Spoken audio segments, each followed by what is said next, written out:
हमारे साथ एक खास मेहमान जुड़ रहे हैं, आईसीसीआर के अध्यक्ष विनय सहस्त्रबुद्धे, जो बीजेपी के सांसद भी रहे हैं।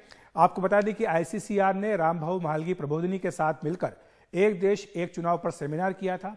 इसमें कांग्रेस समेत सभी दलों को आमंत्रित किया गया था। इसके बाद मार्च 2018 में सहस्त्रबुद्धे जी ने पीएम नरेंद्र मोदी को इस पूरे मुद्दे पर एक रिपोर्ट भी सौंपी थी कि एक साथ चुनाव किस तरह से कराए जा सकते हैं। सहस्त्रबुद्धे जी, आपका स्वागत है एनडीटीवी इंडिया पर। आप किस तरह से देखते हैं आज जो ये बड़ा कदम उठाया गया है मोदी सरकार की ओर से, पूर्व राष्ट्रपति रामनाथ कोविंद की अध्यक्षता में समिति बनाई गई है? देखिए, इस विषय में मैं इतना ही कहूंगा कि ये दलगत राजनीति से ऊपर उठकर सोचने का एक विषय है और इस विषय में देश में कई सारे जो विधि आयोग बने हुए थे, लॉ कमीशंस, इसमें भी इन विषयों की उन आयोगों ने भी चर्चा की है, अनुशंसा भी की है। श्री अटल बिहारी वाजपेयी जी जब प्रधानमंत्री थे तब वेंकटचलैया आयोग बना था, उस आयोग के रिपोर्ट में भी इसका जिक्र है। और मैं मानता हूं कि एक देश में अनेक चुनाव, वैसे मैं मानूंगा कि एक देश में एक चुनाव से भी बेहतर है कि समानांतर चुनाव, क्योंकि एक देश एक चुनाव से कोई गलत अर्थ भी ध्वनित होता है। ये एक तो समानांतर चुनाव की बात है जो हमारे देश में लगातार स्वाधीनता के बाद लगभग 20 साल निरंतर होते रहे, इसमें कोई नई बात है नहीं। मगर बाद में जब राष्ट्रपति शासन लागू कराने की तिकड़म मतलब लड़ाई गई और कुछ न कुछ राजनीतिक हस्तक्षेप होते रहे, तो उसके बाद ये समय पत्रक बिगड़ गया और फिर बिगड़ता ही आया। और इस दृष्टि से देखा जाए तो ये बहुत पुराना विषय है, संविधान के दायरे में है और संविधान के संदर्भ में हमारे लॉ कमीशन और कई सारे आयोगों ने इसकी भरपूर अनुशंसा भी की है। चुनाव आयोग ने भी ये समय समय पर कहा है कि अगर सरकार निर्णय करती है तो हमारे द्वारा कोई उसमें दिक्कत नहीं है। लेकिन जब इतना पुराना विषय है, इतने आयोगों की रिपोर्ट आ चुकी, विधि आयोग की आ चुकी है, चुनाव आयोग कह चुका है, बीजेपी ने तो 2014 2019 के अपने चुनाव घोषणा पत्र में इसका वादा किया था, तो फिर इसमें इतना समय क्यों लग रहा है? क्या कारण है जिसके चलते ये एक राय नहीं बन पा रही है और इस दिशा में आगे नहीं बढ़ पा रहे हैं? हमारे विपक्ष के मित्रों का दलगत राजनीति से ऊपर उठने का स्वभाव नहीं है, न उनकी क्षमता है, और इसके पीछे जो तर्क है उसको वो समझते नहीं। हमारे देश में हमारे लोगों का, राजनीतिक दलों के लोगों का, आम आदमियों का, सरकारी अफसरों का जो समय चुनाव की तैयारी और प्रबंधन में जाता है उससे बहुत बड़ा नुकसान होता है। अगर समानांतर चुनाव होते हैं तो समय की बचत होगी, संसाधनों की बचत होगी। जो आचार संहिता के कारण काम रुकवाए जाते हैं उसके कारण जो विक्षेप आता है विकास के कामों में वो रुकेगा। और कुल मिलाकर देश की भलाई के लिए मैं मानता हूं कि ये एक आवश्यक सुधार है जिसके बारे में जनमत बनाना, और विशेष रूप में जनमत तो मैं मानता हूं कि अनुकूल ही होगा, मगर विशेष रूप में हमारे राजनीतिक दलों ने चुनावी राजनीति के गणित से ऊपर उठकर अपने राजनीतिक स्वार्थ के परे जाकर इसके बारे में सोचना आवश्यक है। लेकिन यह भी तर्क दिया जाता है इसके खिलाफ समानांतर चुनाव के कि अगर देश में बार बार चुनाव होते हैं तो इससे आम लोगों का फायदा होता है, क्योंकि जो भी सरकारें होती हैं उनके ऊपर दबाव रहता है। उदाहरण के तौर पर अभी 2 दिन पहले आपने देखा कि एलपीजी के दाम 200 रुपए कम कर दिए केंद्र सरकार ने। यह कहा गया कि चूंकि 5 राज्यों के चुनाव आ रहे हैं इसलिए राहत मिल गई। तो इसलिए अगर बार बार चुनाव होंगे तो कम से कम सरकारें ज्यादा जवाबदेह होंगी और सरकारें जो है वो लोगों की भलाई के लिए ज्यादा कदम उठाएंगी।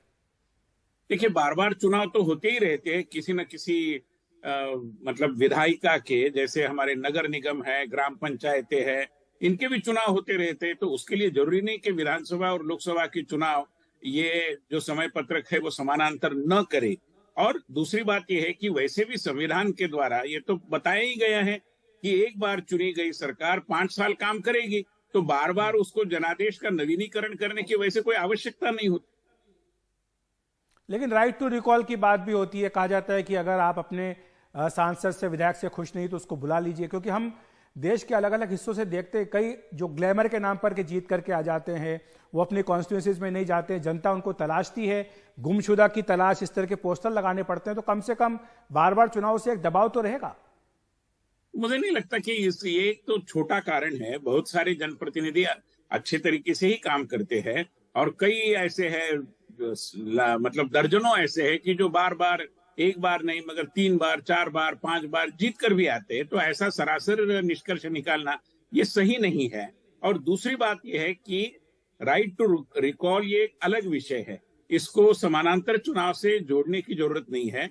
राइट टू रिकॉल के लिए मानसिकता बनाना ये तो और भी दुष्कर है, जहां हमारे विपक्ष के लोग इस पद्धति से अक्षम है चुनावी गणित से ऊपर उठकर सोचने के लिए, तब वो चुनावी सुधार तो बहुत ही कठिन हो पाएगा। मगर ये जो सुधार है समानांतर चुनाव के संदर्भ में, मैं मानता हूं कि इसकी सभी ने अनुशंसा करनी चाहिए और देश ने इसके साथ खड़ा रहना चाहिए। लेकिन मैं कहीं पढ़ रहा था, आपने कहा कि ये जो समानांतर चुनाव हैं ये mother of all electoral reforms होंगे, लेकिन इसमें जो छोटी पार्टियां हैं, क्षेत्रीय पार्टियां हैं, उन्हें अंदेशा है, वो आशंकित है। उन्हें लगता है कि ये जो पूरा काम हो रहा है ये दरअसल बड़ी पार्टियों को फायदा पहुंचाने के लिए हो रहा है। केंद्र में जो भी पार्टी रहेगी, अगर वो साथ में चुनाव कराती है तो जो देश की हवा है, देश के मुद्दे हैं, वो स्थानीय मुद्दों को, राज्य के मुद्दों को प्रभावित करेंगे। ऐसा नहीं होता। हमारे देश के मतदाताओं के बारे में इनका आकलन गलत है। मैं ऐसे कई उदाहरण दे सकता हूं, जहां पर मैं उदाहरण एक ही देता हूं 1999 का, जब केंद्र में महाराष्ट्र की जनता ने अटल बिहारी वाजपेयी जी के नेतृत्व वाली सरकार को पुनः चुना, मगर महाराष्ट्र में उस समय नारायण राणे जी के नेतृत्व वाली सरकार थी, उसको उन्होंने पुनः जनादेश दिया नहीं। तो हमारा मतदाता विवेकपूर्ण निर्णय करने के लिए मशहूर है, और मैं मानता हूं कि इसके विवेक के प्रति संदेह होना ये मतदाता का अपमान है। हमारा मतदाता विवेकपूर्ण तरीके से मतदान करता है। वो हो सकता है कि केंद्र में एक दल को, प्रदेश में दूसरे दल को एक ही समय वोट देने की क्षमता रखता है, उतनी उसकी एक विवेकशीलता रहती है।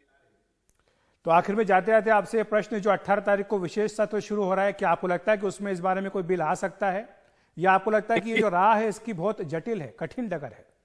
नहीं, ऐसा तो मैं नहीं कहूंगा, मगर उसमें वो आएगा या नहीं आएगा ये तो सरकार का एजेंडा जिनके द्वारा हमारे सम्मुख आएगा वही लोग बता सकते हैं। मगर मैं केवल इतना ही कहूंगा कि देश में इस विषय में पर्याप्त चर्चा हो चुकी है, और भी चर्चा हो सकती है, मगर ये कोई नया विषय या नया तिकड़म है या नया कोई जुमला सामने लाया है, ऐसा मानने की कतई आवश्यकता नहीं। देश की जनता इस तरीके के सुधार की प्रतीक्षा में है, ऐसा हम मानते हैं। और जैसे हमने उस समय भी कहा था, ये हमारी कुल मिलाकर राजनीतिक सुधारों की एक दृष्टि से मदर ऑफ रिफॉर्म्स है, ऐसा मैं कहूंगा, क्योंकि इसका इतना महत्व है, इतनी अहमियत है। बहुत बहुत शुक्रिया आपका सहस्त्रबुद्धे जी, इस पूरी चर्चा के लिए, बहुत विस्तार से बताने के लिए कि आखिर क्यों जरूरत है देश को एक देश एक चुनाव की।